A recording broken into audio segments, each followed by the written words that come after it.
Voltamos neste último bloco conversando com o economista Carlos Alberto Teixeira de Oliveira, da publicação Mercado Comum. Bem, o senhor falava aí no finalzinho do segundo bloco em relação às medidas que precisam ser tomadas para haver o desenvolvimento do país, uma mudança de mentalidade. Como é que o senhor coloca a partir de agora? Já tem alguns sinais no horizonte, pelo menos nós leigos, eu leigo, vejo a inflação reduzindo um pouco, os juros caindo, não é? A questão das reformas, previdência, a criação da lei de terceirização. Como é que o senhor coloca dentro desse pacote, vamos dizer assim, de medidas e o efeito disso em quanto tempo no país? Eu acho que essas medidas elas são importantes, mas não são o suficiente, nem o bastante necessário.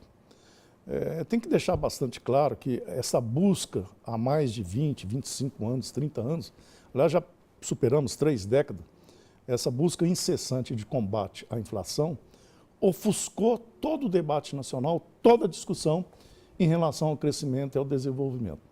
A gente pode até dizer que essa questão do baixo crescimento econômico brasileiro não é uma coisa de agora.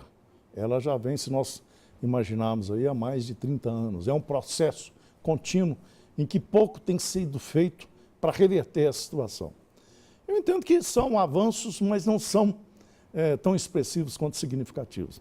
Eu temo muito que essas mudanças todas acabem sendo retoques. Eu não gosto dessas coisas muito pontuais, muito típicas. Eu acho que a gente está correndo o risco de transformar a própria Constituição num Frankenstein. Eu acho que a saída é realmente uma Constituição, uma Constituinte exclusiva, no sentido de revisar, até porque essa de 1988, um ano depois, ela já estava ultrapassada e, além do mais, a sua motivação, que era saudável para aquele momento, deixou de ter.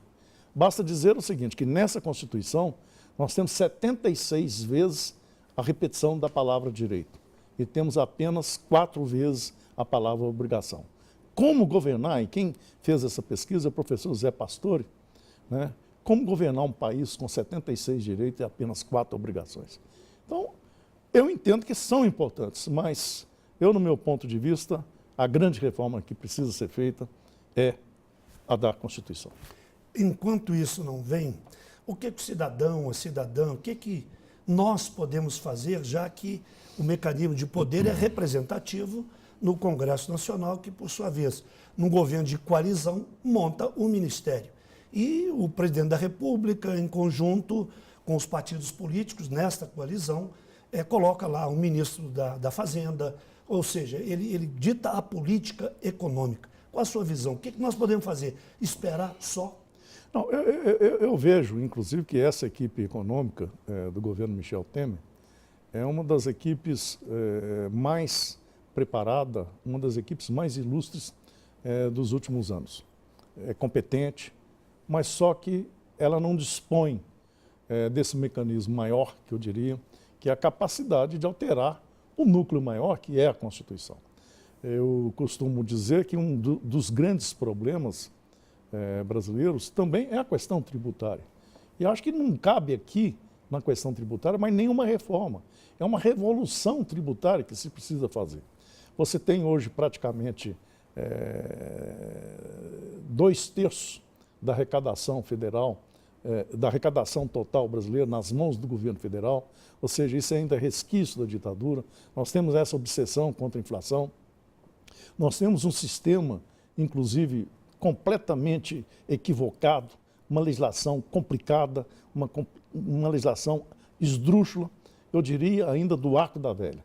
Aqui, por exemplo, você tem um fundo de participação dos estados e municípios, você não tem o imposto sobre valor agregado, que é um dos mais justos, e por incrível que pareça, metade da tributação brasileira incide principalmente sobre a produção e sobre os bens de consumo.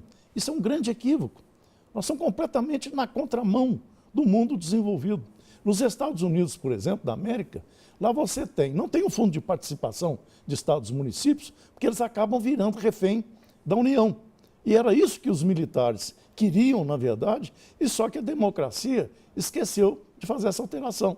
Nos Estados Unidos existe o imposto de renda municipal, estadual e o federal, com a autonomia desses entes federados. Então nós precisamos alterar. A forma mais justa de tributação é através, principalmente, do imposto ao valor agregado.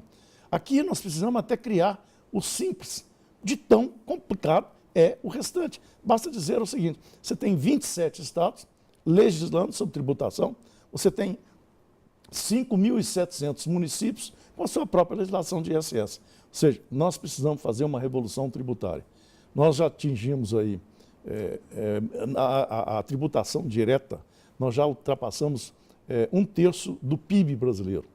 É conhecida, por exemplo, uma relação que chamava curva de Laffer, que quanto mais você vai aumentando a tributação, menor vai virando a arrecadação. Porque vale a pena você sonegar.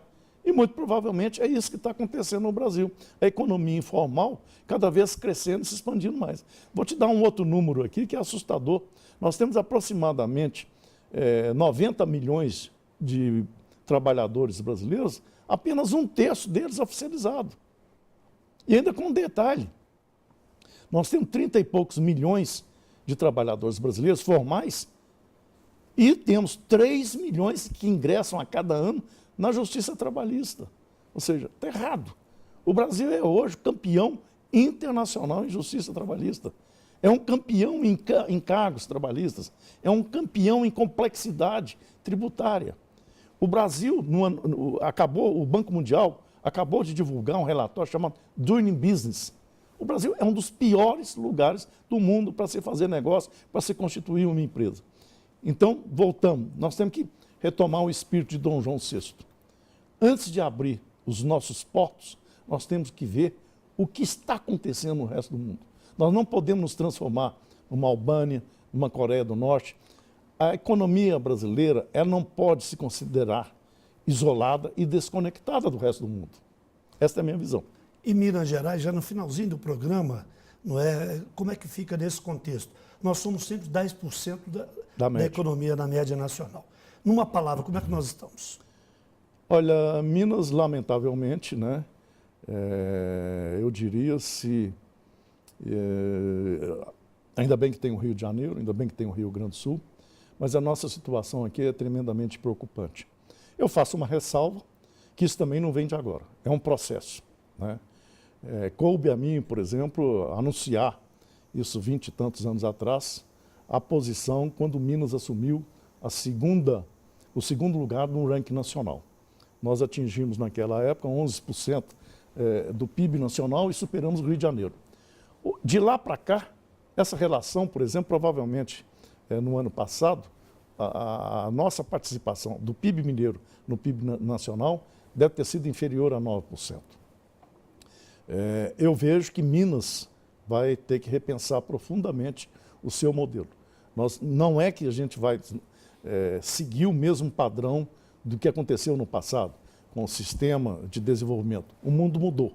Talvez aquele sistema não se aplique mais à realidade de Minas.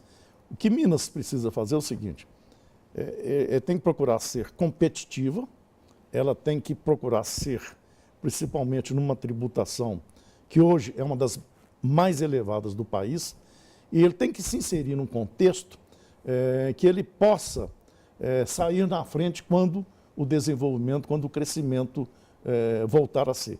Até porque a macroeconomia de Minas Gerais é a macroeconomia nacional. E para Minas voltar a ter uma condição melhor, exige que o país também esteja nessas mesmas condições. Mas acho que o Estado precisa repensar o seu modelo. Muito bem. Isso aí vai dar um outro programa também. Nós ficamos devendo um próximo programa aí ao longo do tempo aqui no João Carlos Amaral Entrevista. E o programa nós também estamos inovando e sugerimos um vinho. Esse aqui, vamos mostrar aqui, é um vinho que você pode harmonizar com carnes vermelhas, também com queijos maturados. E para harmonizar com o vinho, os dois, nada melhor do que um alimento para o espírito. Esse livro aqui que tem um título sugestivo, não é? Veja aí, Fatos e Falácias da Economia.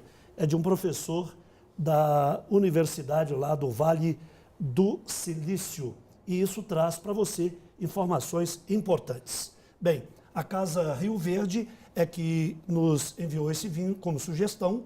O Rendel, que tem nome inclusive aí de compositor, fazendo essa harmonização entre vinho numa degustação intelectual com um livro de economia. Eu agradeço a sua audiência e agradeço também ao economista Carlos Alberto Teixeira de Oliveira. Muito obrigado aqui pelas informações. Eu parabenizo o seu programa e sua iniciativa, João. Muito obrigado. Muito obrigado a você. Isso é bondade do Carlos Alberto, que é típico dele também. Obrigado pela audiência. Eu espero você no próximo programa. Até lá.